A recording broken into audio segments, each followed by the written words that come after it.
Hey folks, this is Rabble Rousing Rich Bergeron. Ladies and gentlemen, the Tornado Attorney Council. And Psychic Tom Paget with his crystal ball unveiled and ready to go. All right, so as we know, last week we had all the special fights. We had the Jesus fights, well, one Jesus fight, the big one. We had the Angels fighting each other. Oh yeah. And we had the Elvis. It's a very religious fight weekend. Fight all on the same card, and then every now and then we throw other names in there and just be like, oh, this is our such and such fighting week. Any Lucifers? No, not yet.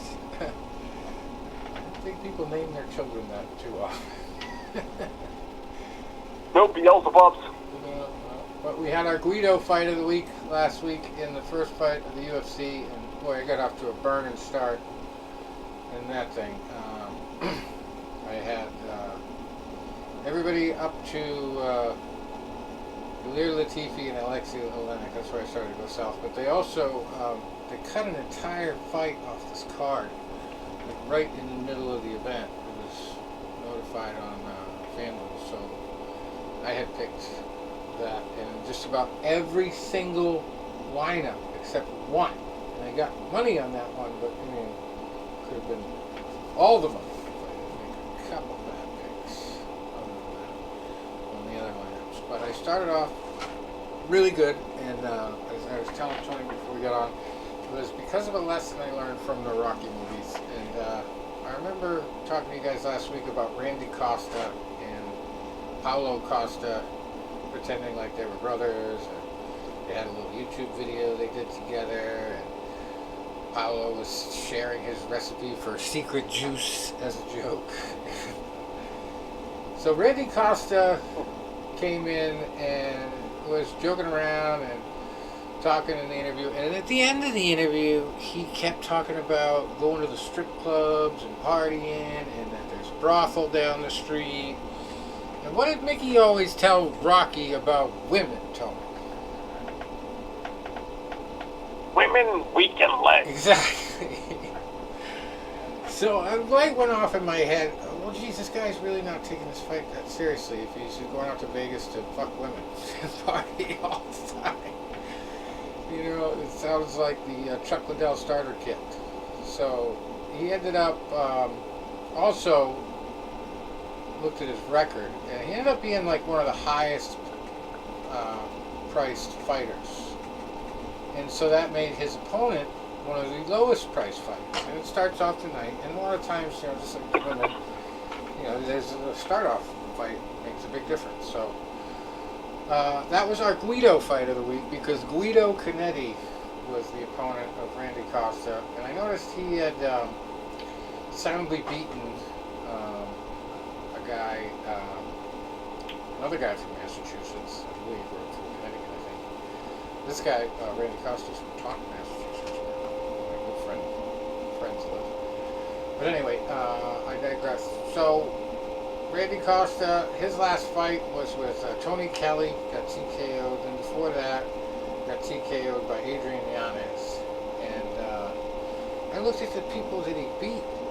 First round, yeah, but Boston Salmon was one of them. The guy who just gets knocked out by everybody.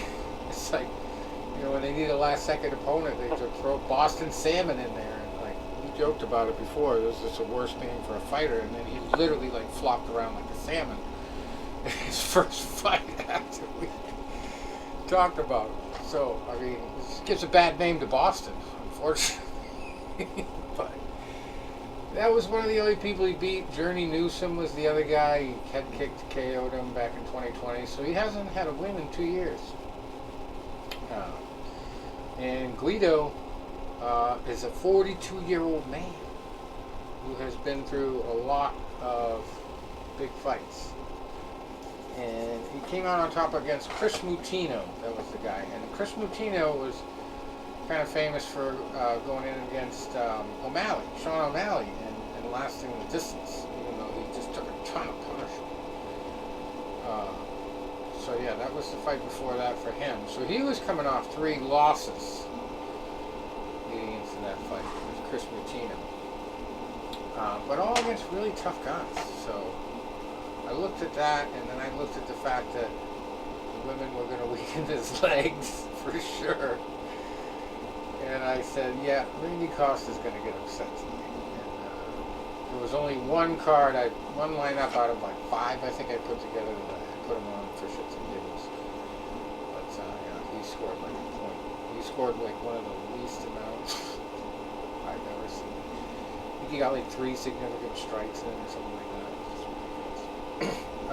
And then I only picked her on one lineup, but I knew Chelsea Chandler was going to beat Julia Stoliarenko. I looked at those records and I saw that Julia just basically had arm bars. She couldn't get the arm bars. She wasn't going to win that fight, and that's exactly what happened. She got TKO'd because it was ended up being stand-up.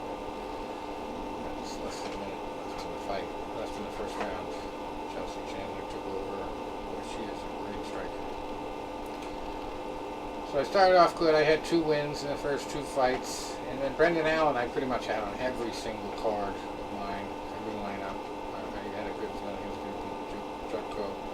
Seen him fight a few times. He's very durable. I did not expect him to win in the first round, but he did. And that's big points. Anytime there's a stoppage in the first. And then Joaquim Silva, that was one of the fights I did not pick, but he got a TKO. And then my big mistake was believing in Alexei Olenek, and I did not see the neck of Ilir Latifi before that. But so you talk about a neck, this guy is like there's like head, and then the neck is like 2 inches less of a width around. It's like just a huge neck. And Alexei Olenek is a choke artist, makes a scarf hold, choke, or pretty much anything jiu-jitsu. He's very good on the ground. He can fight from the bottom position pretty well, but just had no answer for Latifi. No chokes could be applied. It's just one failure after another. It's almost sad by the end, because he got pretty beat up. He had like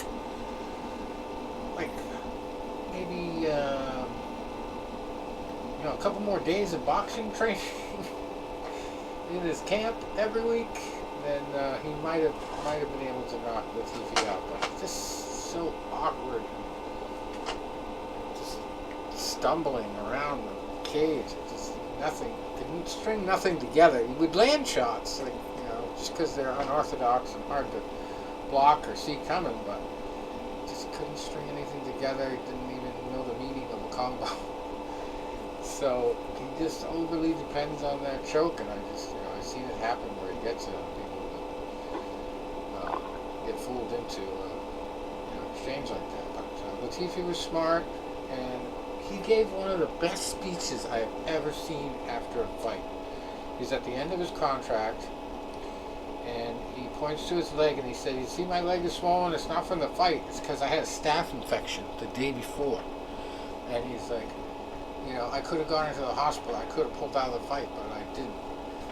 I went through with it. And to know that he just went through that heavyweight fight like that and had a staph infection, it's like, that is nuts. And he was talking about, relating it to the fighter's life, and didn't know what he was going to do next, or, if he was going to be sticking around. But basically, he kind of made that point that, this is what we do. We fight.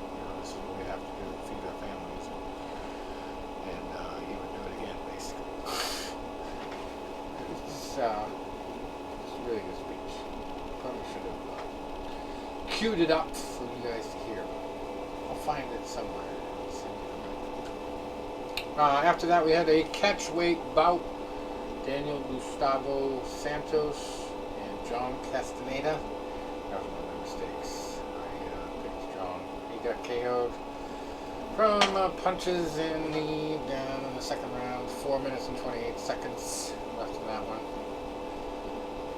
And then Mike Davis over Vyacheslav Borshev. That was a unanimous decision. Not much there. I picked Borshev on one lineup. But, Sadiq Youssef was one of the money makers that I picked. He was, high price, $20-something, but he handily beat Don Shainis by guillotine choke in just 30 seconds. And then Ronnie Barcelos and Randy Brown. were a couple other guys I picked, but they won by decision, unanimous decision.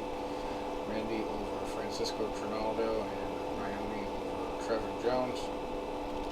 So those weren't big knockout scoring fights. But then the main event, which I turned out to be a little bit of a psychic last week when I said maybe that this is just a date night between the wife and Zuckerberg. That's why they're doing that whole, taking the whole apex to themselves. And that pretty much turned out to be what it was. There's no news.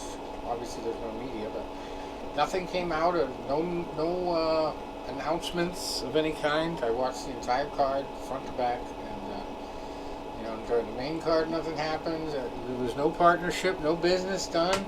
It was just a night out for Zuckerberg apparently.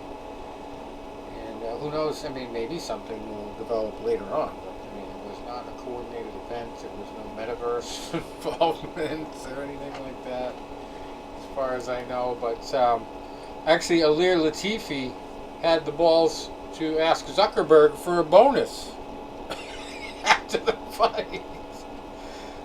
It was like, I'm glad you're here, he says. Well, I mean, hey, what the hell? You got the money. If you'd like to give us a bonus, like that. Oh. And Zhao Nanyan did not disappoint in the main event. The Asian fighter there, she had some difficulty in her last few fights. And Mackenzie Dern was supposed to be the greatest thing since sliced bread, if you listen to all her fan mates.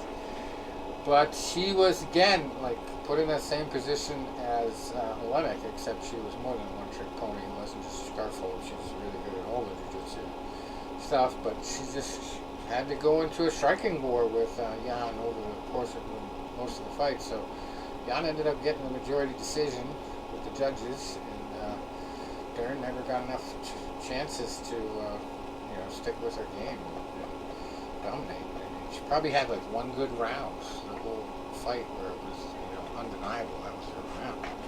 Everything else was very back and forth. It turned out to be a really decent war, but I stayed away from the main event for the first time in a long time. I usually at least put one of the fighters up there in my lineup, but I was glad I didn't this time because my decisions that I did pick were much more high scoring than that one.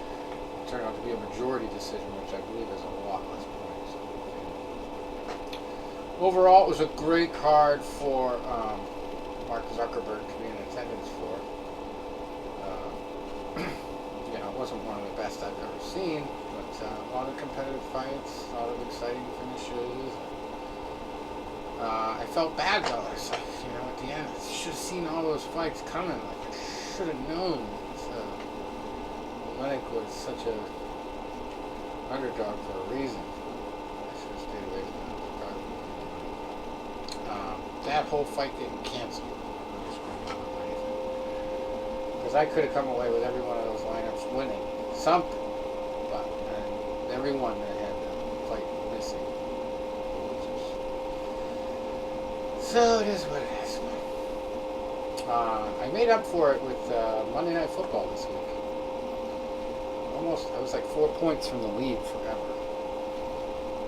And I was smart enough for the first time to change their lineup situation to the point where now you can pick a defense for your 5-person lineups in the one game contests. So I always do good in the one game contests, especially if I pick multiple lineups. So I had the running back from San Francisco, Jeff Wilson Jr., in the main events, or the MVP slot. That was my big mistake. I should have had either the defense of the 49ers or Deebo Samuel. But I had all the right players. I just had the MVP slot wrong. That's what cost me a win. And I was up all the way to like $30. I ended up winning 26 on that one. Oh man, that was exciting. Very early in the season for that to happen. Usually it takes me a little time to figure out the offenses, but I made some good picks there. Anyway, we also had Bellator on my birthday, October 1st, the big 4-5. Pretty uneventful. picking thing and coming out of the house. Enjoyed the good weather. But anyway, we did watch some good fights, and right after the UFC, we watched the Bellator fight, and boy, that was pretty exciting. We're just going to start off in the main event there, the main card. We had Juan Archuleta beating Enrique Barzola by unanimous decision, and we talked about Aaron Pico last week for another reason, because he was advising the newcomer to the UFC there, Bo. What's his name? Bo Nickel. Bo Nickel. Gonna get paid lots of dollars for this career. But Aaron Pico needed some advice going into this fight, I guess. He had his clavicle broken, apparently, by Jeremy Kennedy. And it did not look good for Pico as Kennedy started to get to that, like stuck to him like glue mentality going. It reminded me of another fighter that won the Ultimate Fighter years ago, Colton Smith, I want to say. Just a human backpack type of style. Kennedy just, clung to him and was getting his right angles, and then all of a sudden Aaron goes back into his corner, and he's got obviously a shoulder issue, and his corner guy keeps trying to yank the shoulder out like it's popped into the joint.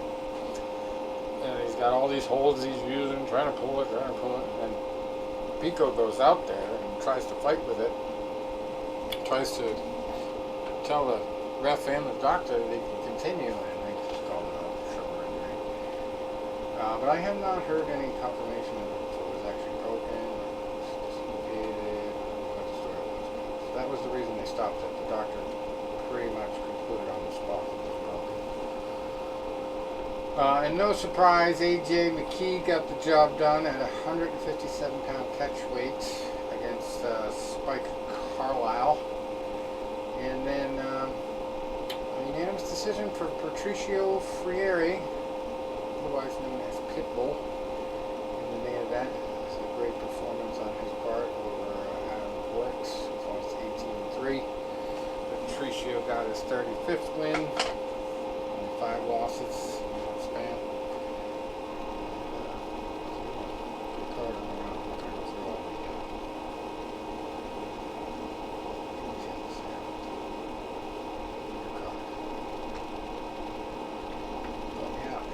A great weekend for fights. Like I said, we had that one big card last week for boxing. With all the names. So we gotta check on that. Box break. Let's see what we got nothing coming up for UFC until the 22nd. So that's next weekend. Tour October 29th. PFL doesn't happen until November 25th. Even one championship has nothing until next week. We're going to be talking boxing for a long time next week.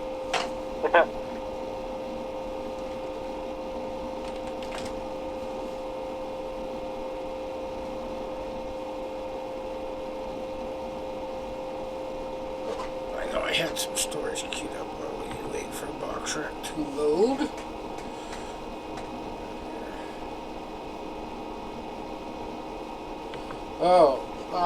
Card news report this week with some extra details of an incident that I believe connects directly to the Fertittas, and I always theorized they were involved, but it never publicly came out that they intervened. But years ago, it turned out to be 2007, right around the time the Zions thing was going on with me. Tito Ortiz and Dana White were scheduled to have a boxing match. And they did a big thing on Spike TV and everything like that. And, Dana White got to the weigh-in and got on the scale, and everybody was expecting it to happen, and then it was like the whole show was over because Tito didn't show up. for the weigh-in. And the story going around at the time was that it was something to do with revenue, or partnerships, or there was something that Tito didn't like. He was supposed to get some commercials or something like that out of the deal. It was very hazy details, but I always theorized that it was a lose-lose situation for Tito, because if he wins, he beats up an old man, basically, that not really a fighter. If he loses, he's losing to a guy with no experience.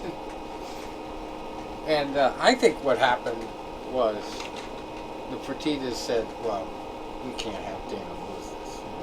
This has to just be a bad idea. And it looks like he won. So we're going to tell Tito, we'll pay you. Just make up an excuse. Back out. But Tito is now saying on a recent interview that it was more about revenue than anything else. And he had apparently worked it out with White to get a 50-50 split of the proceeds, and they basically got to the point where they were signing the contract, and nothing that they had ironed out beforehand was in that contract. So he said, the contract came and said I was making zero. I said, hold on a second, I thought you said 50-50. White was like, no, we can't do that. I was like, well, I'm not fighting then. But just don't go on the scale and say Tito no-showed and is scared to fight. And that's exactly what he did. I'm not fighting anybody for free. So, there he is again, reiterating the same story. But I really think, he was sworn to secrecy, or the lie, by the Fertittas, because I think they looked at it as like, this guy is the president of our organization. If he gets his ass kicked, it's going to just be bad on us. He's obviously got an ego, so we can't let him in on this little secret, but we're going to pay Tito to not do this. Because you have to remember, Tito fucking hated Dana White to the point where he went to a weigh-in wearing a t-shirt that said, Dana White is my bitch. So you can't tell me a little bit of a 50-50 split is going to stop Tito from pounding the shit out of Dana White in a boxing match. And that's just not enough to me.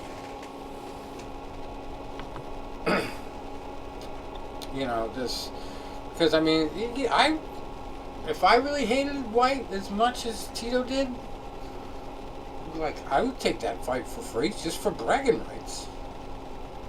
Yeah, good point. Imagine the bragging rights you would have. Oh, fuck that Dana White guy. I kicked his ass. And that's why I believe the Fertittas had to have some kind of involvement in stopping that. Because they were full on in the Zions thing at that time. I think it was 2007 was when they actually made that investment, to the point where they were invested in their own sponsor, and then they renewed the sponsorship agreement only to default on it with bankruptcy and all that stuff. So I think they were very concentrated on cleaning up their image as much as possible. That would have been a real bad scene for Dana White. Really bad. Sad story in boxing. Junior welterweight Luis Quinones, just 25 years old, died 5 days after a KO loss in Colombia last Thursday. You hate hearing that. Yeah. And there's no indication of any kind of issue with weigh-ins or anything like that. But yeah, 5 days. From all the, and obviously don't ever consider me any type of medical professional. I was once a guy, don't ever take any scientific or medical advice from me. I'm a guy that once thought the makings of an atom were protons, neutrons, and electrolytes. Yeah. But I've, obviously been following boxing for, my whole life now. And coming up in about a month is going to be crazy to think the 40-year anniversary of the Ray Mancini Duke of Kim fight, because that was on November 13th, 1982. And crazy, I know that off the top of my head, ain't it? Great man of boxing. And I remember watching that fight with my dad. I was 6 years old, and it was on, afternoon ABC. We're watching that fight, and obviously I'm 6 years old. I didn't remember a whole lot about it until, watching it again and as an adult. But I distinctly remember watching it with my dad, and I forget if it was, I watched the fight, then I forget if they were showing something on the news a couple days later, or if they were showing the knockout again, and they were talking about Duke of Kim dying. I remember watching it and saying, well, he fell, and his head hit the rope, and that's what made him die. And I was like, I don't think so. But if you go back and you watch a lot of the fights where, it ends up in a, either a coma situation where the person survives, like Gerald McClellan, who's, under 24/7 care now, 90% blind, 90% deaf, requires 24/7 supervision, or a death with, like, Duke of Kim or Jimmy Garcia, or what was that one boy? Not that long ago. I'm forgetting his name. It was like 2019 on ESPN, and you're seeing the guys like taking sustained amount of punishment. It's rarely a single punch. Right. I think in the Duke of Kim fight, it was really more or less, because it was a back and forth fight, where if you go back and watch that final round, he got caught, like with a left hook and a straight right hand as soon as the bell started the round. And he went down and he tried to get up. And they said, like, if you look back at it now, imagine the bravery of that man who was trying to crawl to his feet when his brain was basically short-circuited, like something was detached. And he was dying right there, and he's trying to crawl to his feet.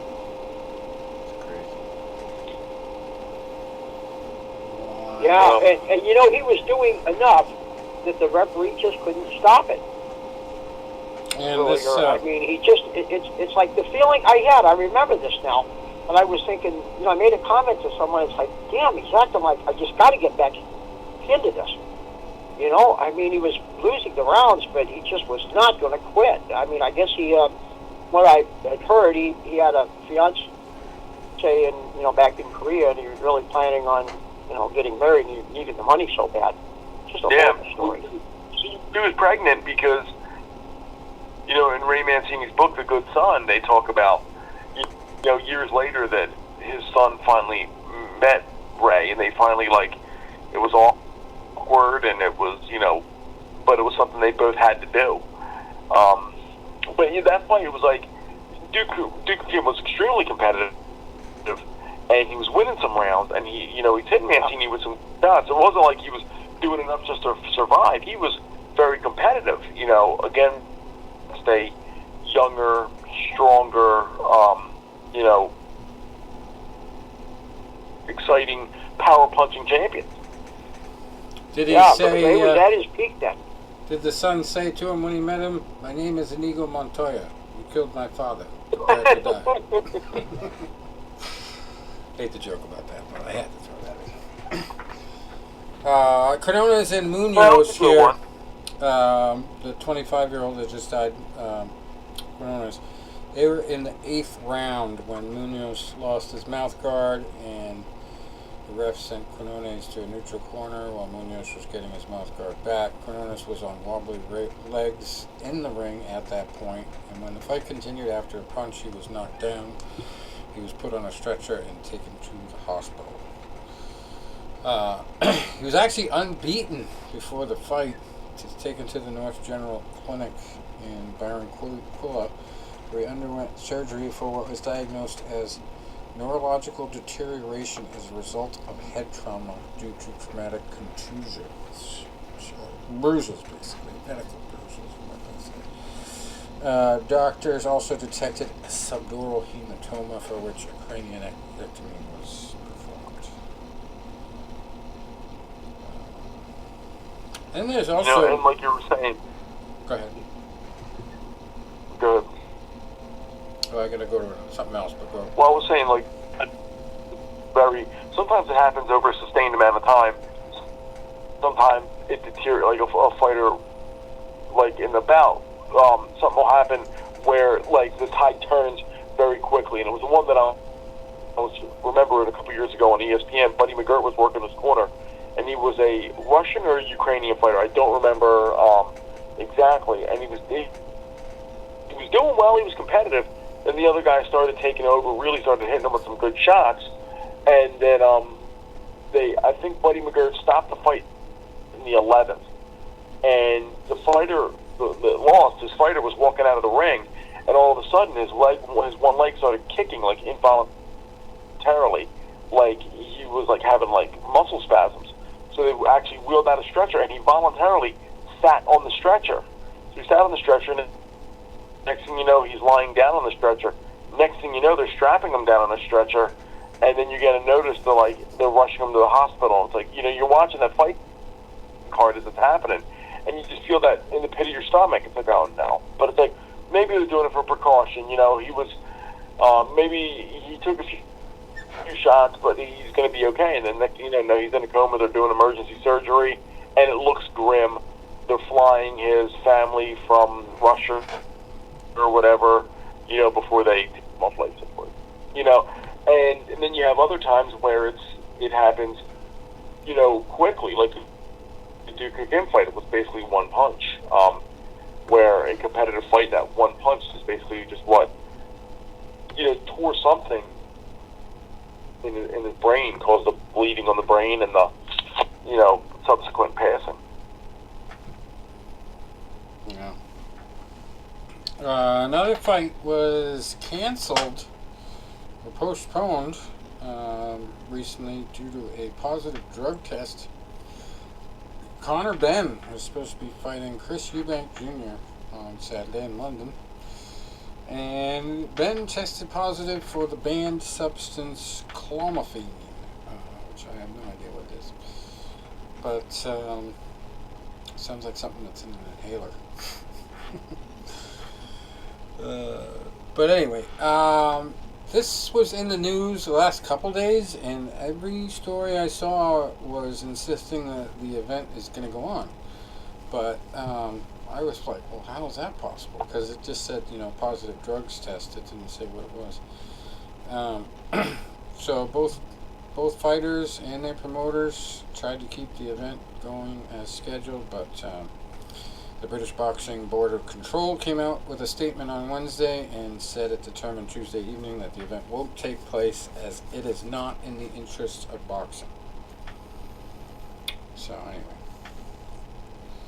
it's all over the place. They're trying to obtain a court order to allow the fight to take place on Saturday, and sanctioning from different authorities was even explored, including the Luxembourg Boxing Federation and the British and Irish Boxing Authority. And this is such an important fight because, there's sons of two British legends here, Nigel Benn and Chris Eubank. They actually twice met for world titles in 1990 and 1993, two of the biggest British fights of the 90s. Now, Ben Jr. is 26 and ESPN's number 8 boxer at 147 pounds, while Eubank is 33 years old and he's ranked number 7 at 160 pounds. And this was going to be at right in the middle, 157 pound catch weight. So now it's canceled. It is what it is.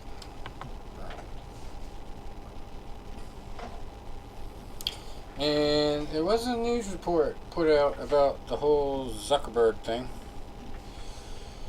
being closed to the media, but nothing. AP put out a report, but nothing related to any business developments, which is puzzling because,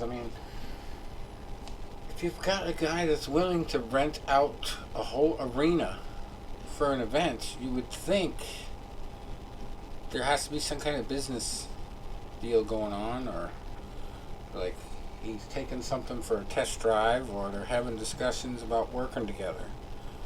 And then you read that there's no developments, and it's like, how can that possibly be? Like, did he just want to rent the thing, and did he tell Dana White to stay the fuck away from him the entire time? He didn't want to talk business? Like, I don't know. I gotta believe something's coming.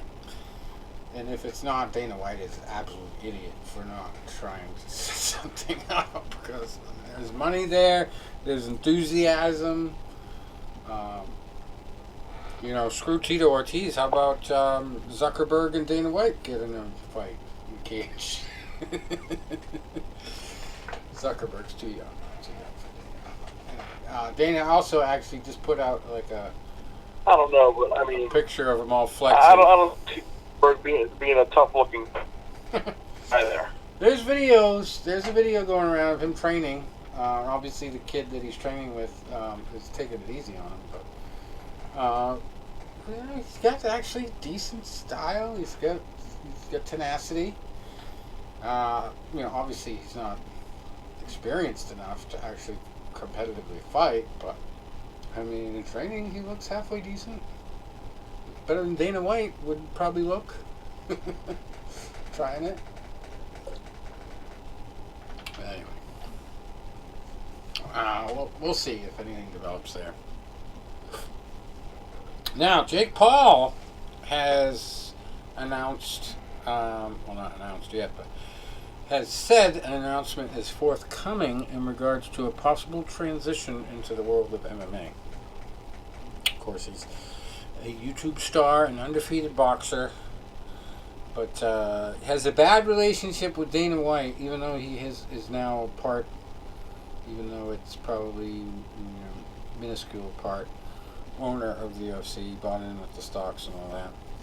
And he had like a battle back and forth with Dana White about fighter pay here and there. But, being as he wants to probably continue his boxing career, I would probably guess he'll end up in Bellator if he makes this move. Because they're the most basically open to people competing in other sports.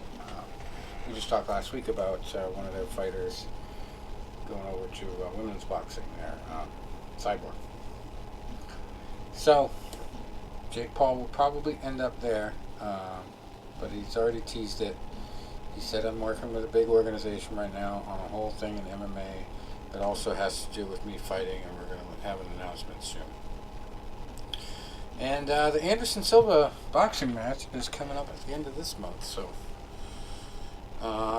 also, he's partnered with Showtime already for the boxing, so, I mean, it's pretty much a no-brainer. Showtime also covers Bellator, who he's talking to. I don't see Dana White, after the CM Punk experiment, throwing an untrained and unexperienced fighter into the cage again. Just don't see it. So, yeah, I'm spoiling that announcement. It's going to be Bellator. Whenever he decides. Maybe he's changed his mind since then. I don't know. But anyway, we have some fights coming up this weekend. We also have fights tomorrow night worth mentioning. Luis Concepcion fighting in Mexico tomorrow. This is two experienced guys fighting each other, even though one's ranked number 55 and the other one's ranked number 253. This is anybody's fight, judging by the records. Super flyweights. Luis Concepcion, he is 40-9, 40 wins, 9 losses. Fighting Hernan Marquez, who is 47-10-2. And both of them have lost at least 2 of their last 6 fights. Concepcion actually lost 3 of his last 6. Retired. And Marquez, who just lost his last 2. Also, Down Under, on either New Zealand or Australia. Looks like Australia.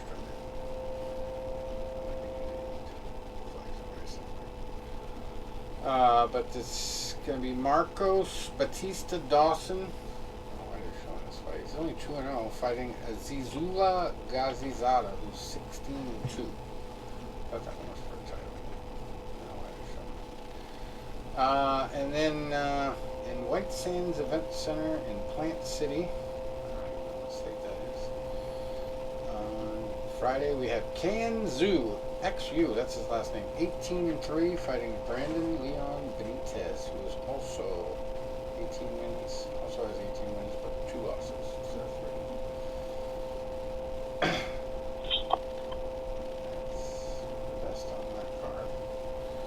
Alright, so that's Friday. And then Saturday, we got a lot of stuff going on in Australia too. Sam Eggington in the main event, 32-7, fighting Dennis Hogan, 30-4, with 1 draw for the IBO World Super Welterweight title. And then Darag Foley, 20-4 with 1 draw, fighting Blake Minto, who's 14-3-2 for the IBO International Super Lightweight title. Yeah, there's a decent Jade Mitchell versus Mark Lucas fight at light heavyweight. Jade is 20-2, Lucas is 10-3. And here's a decent one from Germany. Eden Puhalo, 21-1, fighting Roman Golovashenko, who is 21-5.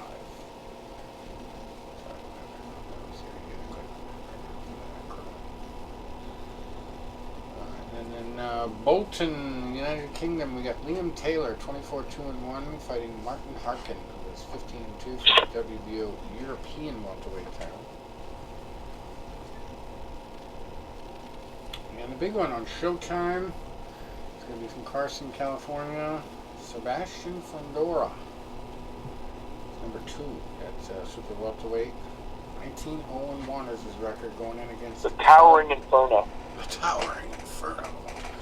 Carlos Ocampo. 6'6", 140 pounds. That's ridiculous. Yeah, it is. He shouldn't be allowed to be that. Has 1 loss. Loves to fight on the inside. Won't use his height. 34 wins. And So wins. This is a step up competition for Fundora, but he is very talented. Seen him fight a couple times. He's got excellent jab, good head movement, and he's undefeated for a reason. This one's for the WBC Interim World Super Welterweight title. Another interim middleweight title on the line in the co-main event. Number 5, Carlos Adames.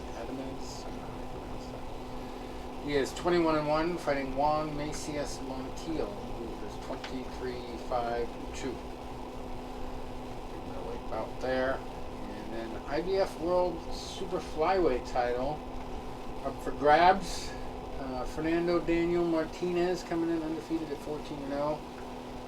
Number 6, fighting Jerwin and Sajas, who is 33-2-2, ranked number 10 in the world. That's super flyweight. And then you got not somebody's always got to go, but somebody's 22 is gonna go. So either 23 or it's gonna stay at 22. Edgidis Kavaliauskas, he is 22-2-1, fighting Michael Fox, who is 22-3. Gabriel Fundora, obviously related to Sebastian, I'm sure.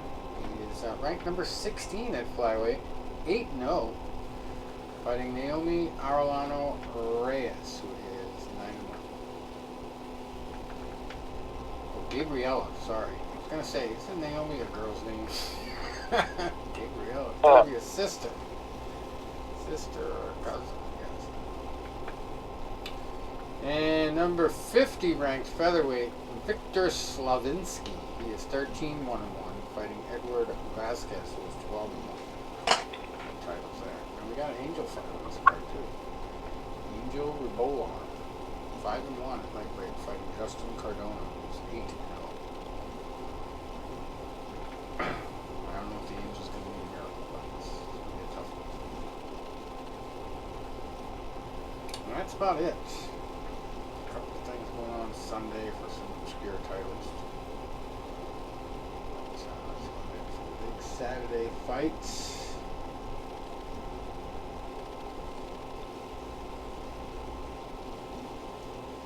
What else we got? Anything else? I think that's about it. Jammed it all in an hour. I feel like I'm forgetting something.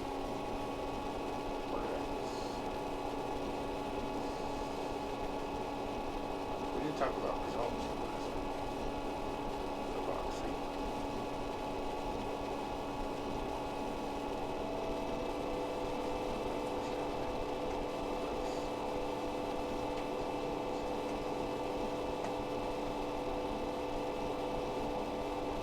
When you go to results and they show you Friday, tomorrow, they're looking for results.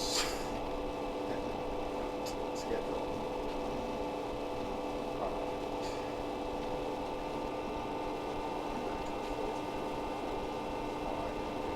So, you know what I'm looking? You know what fight we got coming up in about a month, which I think is going to be a really good fight? One of our former guests, Ramirez, undefeated. Yeah. Heavyweight fight Dimitri Beaver. That's going to be a good fight. Zerto is fighting Dimitri? I believe. It's.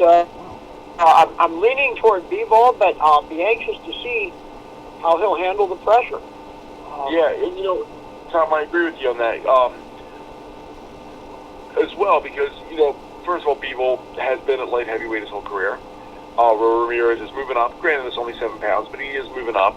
And if you go back and you watch Ramirez's fights with Jesse Hart, he had especially the first fight, he had those knockdowns early, and that was the difference, because that Hart turned it on and, you know, was winning the later rounds. And if he didn't have those knockdowns, the fight could have went in the Hart's way. So, you know, hard to say, because, like I said, when Beaver fought Canelo did well the first 2-3 rounds. You know, he targeted the arm and he, you know, landed some good shots in the torso. And then Beaver, you know, started establishing that jab and a real, you know, tight defense, and started backing Canelo up. So, I think you got to go with Beaver here, decision. But it'll be interesting. Yeah. And you know, it's the kind of fight that, you know, I'm a fan of both guys. It's, I don't know, because it's always more interesting when there's some emotion involved. You know, when there's someone you either really want to win or really not want to win. And I don't have that feeling here. You know, in this case, I just have to become a boxing nerd, and it's a challenge to take the emotion out of it, act like I'm judging it, then I'll enjoy it more. Yeah. You know what? That's a great point. Like, sometimes you'll get two guys, you'll be like, man, I really like both these guys. Now, a good example was, you know, the Gotti Ward fights. You know, I liked them both. I was more of a Gotti fan, so I pulled for Gotti each fight, but I was like, I obviously didn't expect it was going to be as good as it was, especially that first fight, but I was like, I just want a good, clean fight and a good, honest fight, which they all three turned out to be. Right, and whoever wins, it's okay. It's okay. It's like, you know, I had one about 10 years ago. This was a real tough one for me, because not only did I like both fighters, I was friends with both fighters. And that was when our good friend Chuck Masaccio, who I've known since he was a high school senior. And then we were at Lock Haven together, even though I was only there for a semester, was fighting a guy from actually my old gym that I knew his trainers. His trainers were there when I was there, Garrett Wilson. And I'm like, man, this sucks. I said, not only do I like them both as fighters, I consider them both friends. Yeah, and I'm like, this really sucks. And it was a fight where Chuck was ahead on the cards, and he got caught with a overhand right in the 12th and final round and got counted out. I was like, I was happy for Darren. I was upset for Chuck at the same time. I'm like, that was. And then sometimes you get a guy, you watch a fight, you're like, man, I don't like either one of these guys. Perfect example, Greg Haugen and Hector Camacho. I didn't like either one of them. I was like, I guess I'm going to pull for Haugen because I don't like Camacho. I like Camacho less. Yeah, maybe I'm just getting old, but I'd like to ask you guys. It seems like there's more in these fights. Like, back in the 80s, there was always someone I didn't want to see win. Yeah. I mean, I can't say there's anyone I had pure hatred for on a personal level, but really you just don't mess with their style. And Camacho was a good example of that. But I don't get that feeling as much now, and I don't know if it's me, if I'm just getting older. But I don't know. What do you guys think? You're mellowing? No. Well, it's funny you say that, and maybe because certain guys don't get that. Like, you don't get as many guys getting mainstream that you used to get. That's true. You get guys, you get like the ESPN, like Friday or Thursday night fights, whatever night. ESPN always moves around, but Tuesday night fights. Tuesday night fights was a constant, and you get guys that had like a promotional contract. Let's say like somebody like a Bob Arum, and so those guys would say they would get a lot of shows on the Tuesday night fights, and it's like, man, do I really got to see this guy again? And it's like, I don't want to see him again, and I don't like him. I don't like his style. I don't like his attitude. Most recently, there was one fighter I didn't like because I always thought he was just kind of arrogant, and that was Sergio Mora. And it's hard because now he does all the DAZN commentary. Mm-hmm. And I was never a big fan of his from the Contender. My friend Mike despises him. I mean, I'll say like, hey Mike, I got tickets to this fight. I'm going to see Daniel Jacobs in Reading. Guess who he's fighting? Your boy. Don't you say it. Don't you say it. I'm like, the Latins. Shut up. I hate him. And Mike gets pissed, I'm like, yeah, dude, relax. But I'll tell you, I was never a big fan of his. But the one fighter right now that every time he fights, I'm like, if he would get knocked out like cold, I'd be thrilled, and that's Adrian Broner. Well, yeah, that's a good. I think that's universal. Yeah. I don't know. He's just walking trouble. So yeah, I would agree with you on that one. But his next fight is going to be in a prison if he keeps it up. Yeah, really. And Adrian Broner, it was fun because we just brought him up. I was scrolling through Facebook today, and sometimes it'll just show like 10-second video clips. They're called shorts. Oh, yeah. And because I look at so many boxing ones, I always get boxing ones. And one of them was like 3 different angles of Manny Pacquiao cracking him in the mouth with a straight left hand and buckling him, knocking him backwards. And I just laughed every time they showed it. And that was the fight. Like, Broner, in his mind, is undefeated. In his mind, he's undefeated. Got his ass kicked by Maidana. The judges were against me. Got his ass kicked by Pacquiao. No, it was the judges. No, it wasn't, dude. You threw like 3 punches around, and you got punched in the mouth 48 times around. Who could probably beat him? I'm no math genius, but let's pair him up with the only boxer I truly hate, Charlie Zelenoff. Not even a real boxer. Yeah, I did. You can't count him. Come on. No, I don't even hate him. I just is like, I'm just puzzled by his whole mentality. 482-0 on knockout. Yeah. Crazy. But no, the only fighter I would say I hate, just a laugh, I like to see lose fights is Conor McGregor, and I'm half Irish. That's kind of sad. I should be like on his side, but no, I just don't like the guy. I feel like he got a lucky break and he ran with it, and the night Mayweather fought McGregor. But the problem, like Tom was saying earlier, why is it this way? I think the problem is so many people like those guys that, if you even voice your hatred of them on social media, you're gonna get demolished by all of his fan Oh, base. yeah. So, I mean, like, even the guys that you used to think everybody would hate, now people just love them. Like, you know, the Diaz brothers, they were very disrespectful You know, back talking in the about, day, and, you know, not very management friendly, but they're just crazy fan base, so you couldn't hate them. Like, you just were forced to love them. talking about McGregor, the night that he fought Mayweather, I was over at my friend's house early that morning, and we weren't ordering the fight. And I'm like, no, this is one I'm not ordering, you know. And he goes, well, the one bar about 2 miles from my house is going to have it. I said, okay. So I go home, and I'm putzing around, and around 4:30, 5 o'clock, I fall asleep. You know, I'm taking, it's like a 2 hour nap, or like an hour and a half nap, you know. I wake up, I had left my friend a message. I said, yo, bro. I said, I know you guys are drinking tonight. I'm not drinking tonight.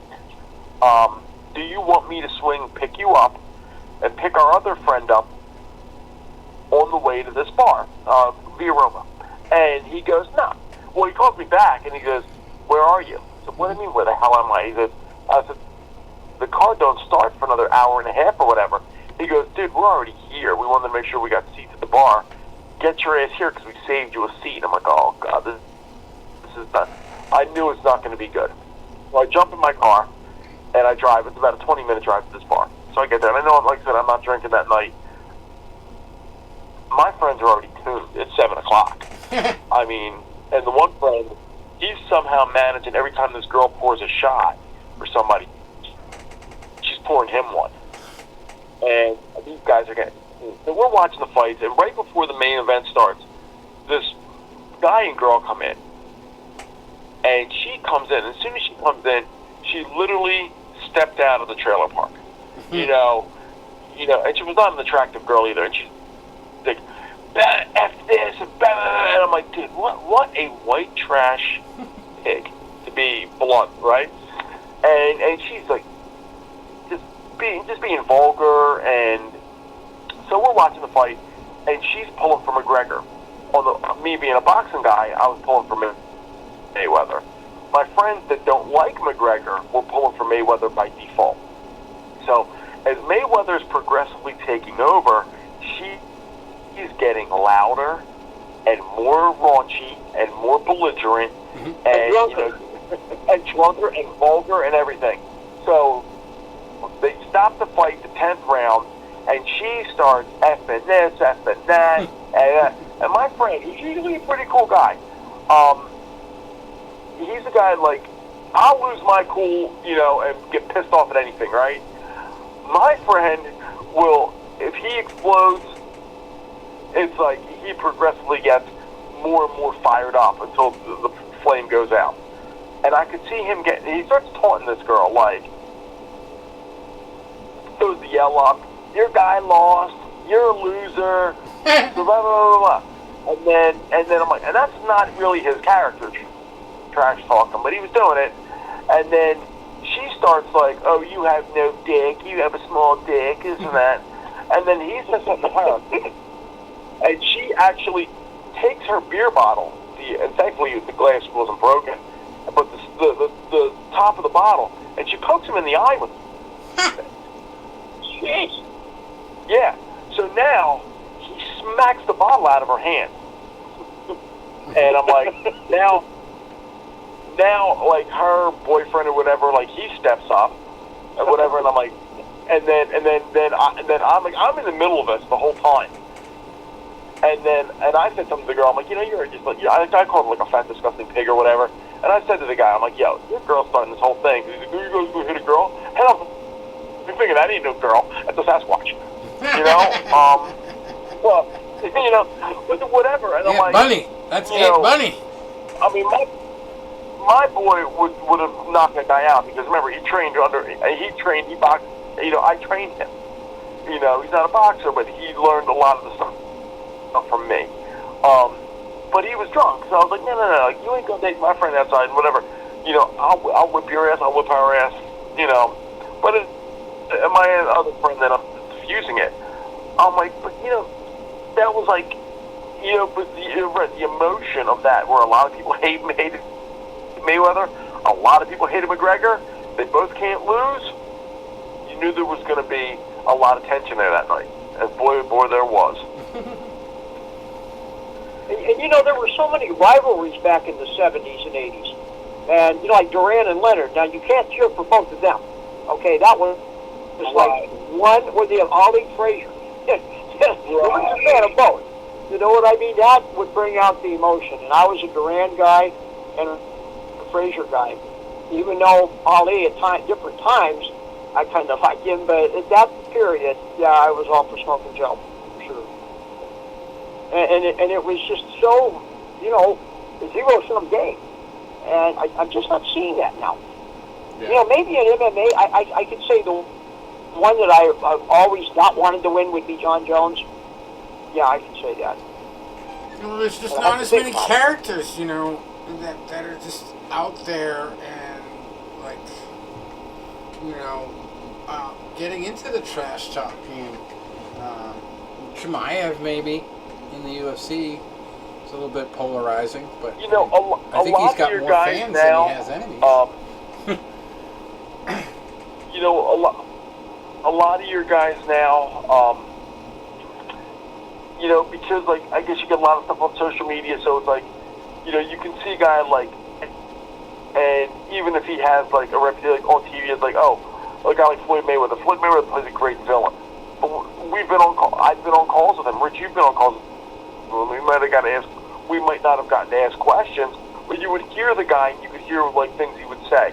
Like, hey, man, like, my first call with him was 2009. First thing he did on the call was pay tribute to Vernon Forrest, Alexis Arguello, and Arturo Gotti, because they all died around the same time. And he just did it such in a well-spoken way. Some guys were always good at playing that villainous role, and but they would do it for a lot of them for TV, because that would help them make money.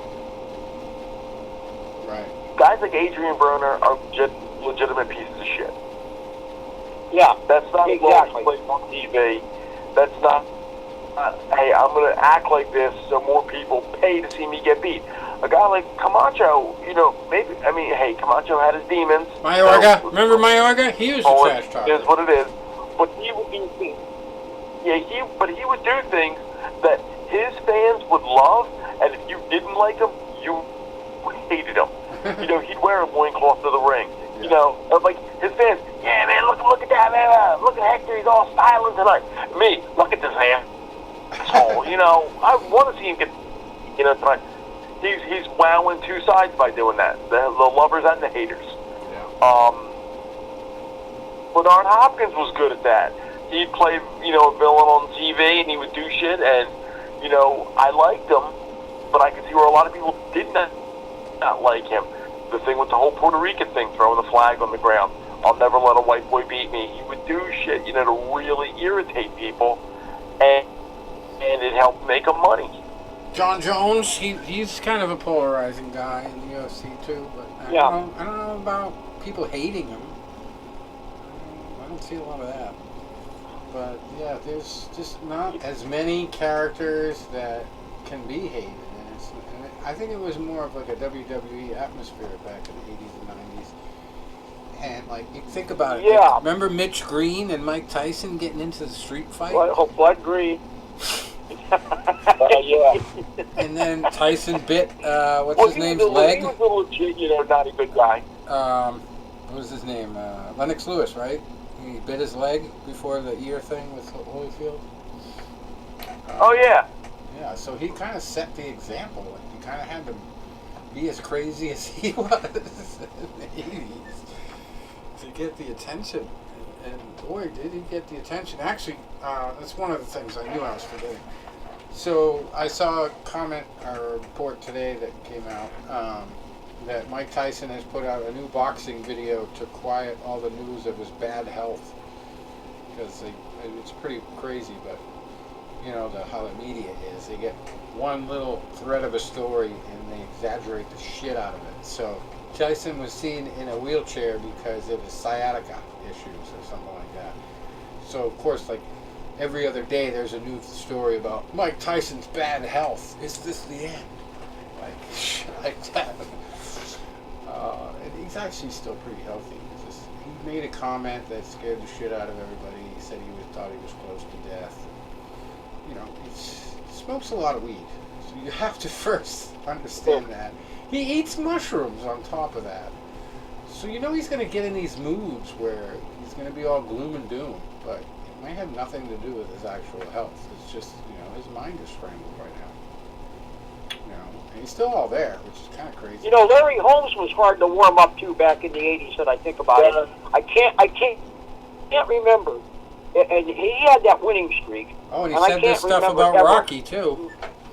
Pissed off a lot of New and I can't remember ever not wanting him to get KTFO'd.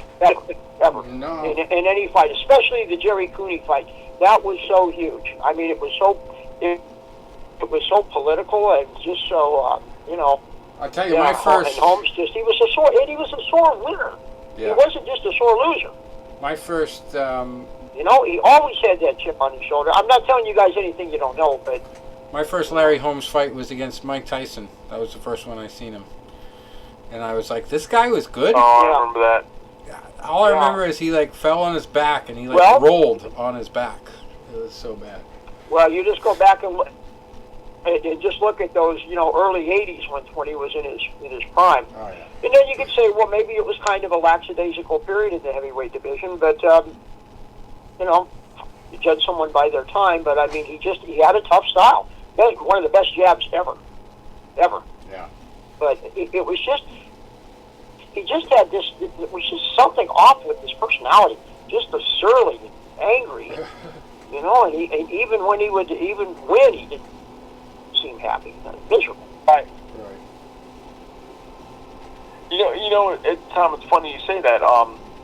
It's like, you know, you have people like that, and they always seem like, you're right, a chip on their shoulder, they're angry.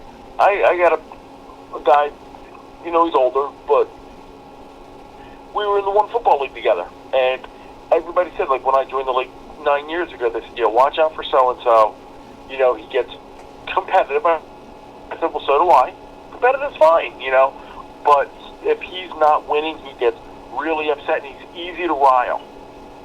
Oh, really? And then it was like that year I was doing real bad, right? And then I turned it around and I make the playoffs. And my team was not a good team, but I was just lucking out.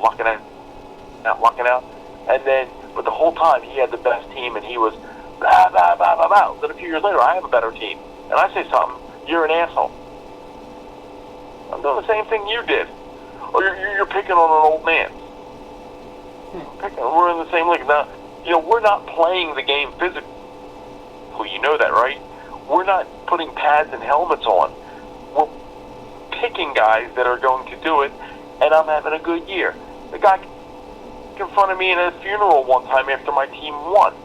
Well, that's what ended up getting me thrown out of the league, because I trash talked the shit out of him so much last year, him and his buddy. And they're like, you're an asshole. I'm like, yeah, well, you know what? I got your trophy. Come get it from me. Smack you in your teeth. Then I gave him the ultimatum. I said, listen, I'm a tornado to you or an ADO. I had, you know, a real tough time when I was growing up, being the asshole you need to be sometimes to people to get them to stop taking advantage of you or stop thinking that you're going to get walked all over and be okay with it. Like every now and then you just kind of, you know, especially somebody that uses words the way I do, you know, can actually think of things quick, you know, and you know, you could see how it works with a guy like Trump during the campaigns, and anytime he ever got anybody, you know, up against him, he'd go straight to the insults, and he would always get something that would just be like, oh, ow, that's a burn. You know, he was really good at burning people. And, you know, I've kind of gotten that from my lawyer experience a little bit, but mostly just from just not giving a shit anymore about, like, what people think of you. It's just, like, it's it's better for you to just say your mind and speak your piece than to let a lot of stuff just fester, foment, basically, and just get to that point where you wish you could say something, but you don't want to cause a scene. Most people are not going to cause a scene. They're just going to be, like, shocked that you spoke your mind. And if you're smart enough about it, they're just going to... And similar to you say that, it's like... Give up. It's crazy how it works. We all have our triggers, right? And we all have things that bother us and things that are, personal. And, if it's a fair fight, a fair argument, you can argue somebody with facts. And you did the lawyer thing, you know about it. So just say, for argument's sake, me and you were debating on something, whatever it was. And we could be civil about it, and I could, put my position out here, and I could argue with facts. You could argue with facts. In a way, we both could have valid arguments, and, whatever. But if something got ugly and there had to be mudslinging in there, then you got to find a way to really, you hate to say it, but really hurt somebody. And it can be done to anybody. I got, people that I'm friends with, but it's like, you always have something that's like, well, what, if I ever had to get nasty with them, if they did it with me, well, I know, what I have. I know what ammunition I have. You don't want to get to that if you don't have to. A few people, like I did with our lot a few years ago, we have a guy there who's a troublemaker, and he was friends with everybody until I don't know if he got on drugs or if he got whatever, but he would get real jealous and real nasty and always want to start a fight, right? And I don't communicate much with him, but the one time he was like, I'm the best at this, I'm the best at that, and a customer shows up, he pushes in front of everybody to help this customer, and the customer says, we'd rather wait for Tony. We're sure you're good, but he's the best. I didn't pay them to say that. I didn't know they were going to say that. I didn't even know the people, but they knew me. And in a way, I used them to dig the shit out of him. I guess it worked. Well, speaking of digging, Kevin Holland is not retiring. UFC has announced he's going to be fighting Stephen Wonderboy Thompson in the main event of UFC Orlando on December 3rd. And, he posted on Twitter that he was retiring, so now that this fight is signed, he posted a video of Wonder Bread. Instead of Wonder Boy. Wonder Bread. Classic Kevin Holland. Anyway, also big news on the Jake Paul undercard. We talked about this a little while ago, probably a couple months ago now. Le'Veon Bell is in boxing now, and he just beat Adrian Peterson by knockout viciously. Yeah, I saw that. And no doubt about it, knockout. Early in the fight, too, so they have actually set him up to fight Uriah Hall on the undercard of that Jake Paul versus Anderson Silva bout. And Uriah just retired from the UFC, so he obviously has some great experience of black belt in karate. Might not help with boxing, but kind of thing. But yeah, it's a big one. And as you see a lot of these guys realize what's out there, I think you're going to see the UFC lose some opportunities to re-sign fighters. Already you're having the issue with Francis Ngannou because of the heavyweight boxing picture. There's not really a lot of talk about it now, but there's really, a main intent for Ngannou. He wanted to fight Tyson Fury. And there's supposed to be special rules and all sorts of gimmicks to make it entertaining, and it's not being talked about. But, their knuckle is getting more popular. You've got football players that everybody has always said is the missing link in boxing, and now they're getting into it, so, Sky could be the winner for some of this stuff. as much as we may like to hate Jake Paul a little bit, he's kind of responsible for some of these developments that will help the sport like that. You know, like guys like William Bell. He has said that he is not going to play in the NFL at all this season, no matter what, because he is fully devoted to boxing. There it is. I guess that's about it for us. Tapped out. All right. Well, like I said, we didn't have much in the way of news or schedule, so we had to improvise, which we're good at. Yeah. Yep. Good stuff. Great debate. I sent you guys the picture of me in my tuxedo. I will Gangster. look good.